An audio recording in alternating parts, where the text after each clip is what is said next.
ओम शांति। अव्यक्तवाणी, संपूर्ण पवित्रता, स्नेह के रिटर्न की सौगात। पवित्र बनो, योगी बनो। आज जब इस देह और देह के देश से परे अपने को सूक्ष्मोत्तन, जिसको ब्रह्मापुरी कहते हैं, वहाँ गए तो परमात्मा बाप ने एक दृश्य दिखाया। बहुत बड़ी एक भीड़ देखी। फिर देखा जैसे कोई टिकट बांट रहा है और हर एक कोशिश कर रहा है कि हमें भी टिकट मिले। लेकिन थोड़े समय में देखा कि कोई कोई को टिकट मिली और कोई कोई टिकट से वंचित रह गए।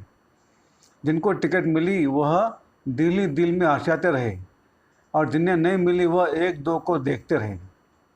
वह टिकट कहाँ की थी, उस पर एक दूसरा दृश्य देखा। एक बड़ा सुंदर दरवाज़ा था जो अचानक खुला। जिन्हों के पास टिकट थी वह तो दरवाजे के अंदर चले गए और जिनके पास टिकट नहीं थी वह बड़े ही पश्चाताप से देख रहे थे। उस गेट पर लिखा हुआ था स्वर्ग का द्वार। बाबा ने रहस्य सुनाया कि परमात्मा बाप सभी बच्चों द्वारा सतयुग की नई सृष्टि स्वर्ग में चलने की टिकट दिला रहे हैं। परंतु कई बच्चे सोच रहे हैं कि अब नहीं, बाद में ले लेंगे। लेकिन ऐसे न हो कि यह टिकट मिलना बंद हो जाए और स्वर्ग में जाने से वंचित हो जाए। बाबा ने कहा, कई आत्माएं सुनती है, सोचती है कि यह कार्य क्या चल रहा है।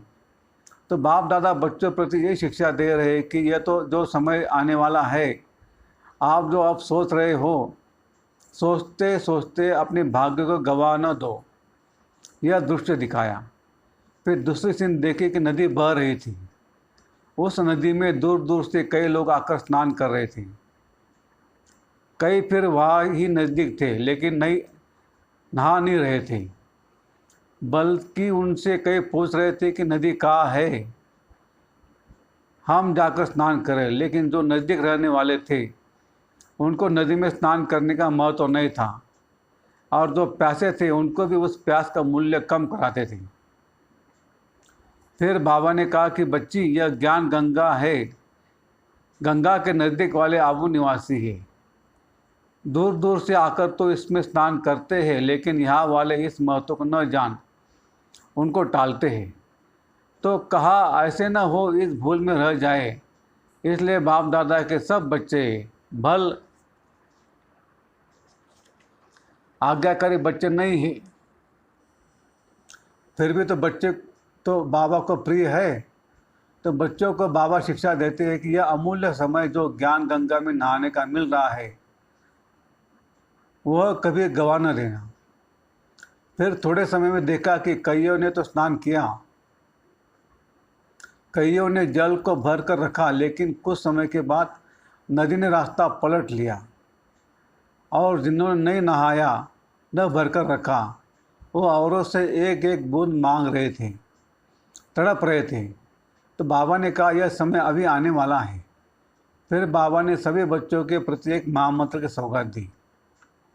बाबा बोले, एक तो मुझ परमपिता की याद में रहो और अपने जीवन को पवित्र और योगी बनाओ। यही बाप दादा के स्नेह के रिटर्न ने महामंत्र की सौगात सभी के प्रति दी। अच्छा, ओम शांति शांति शांति।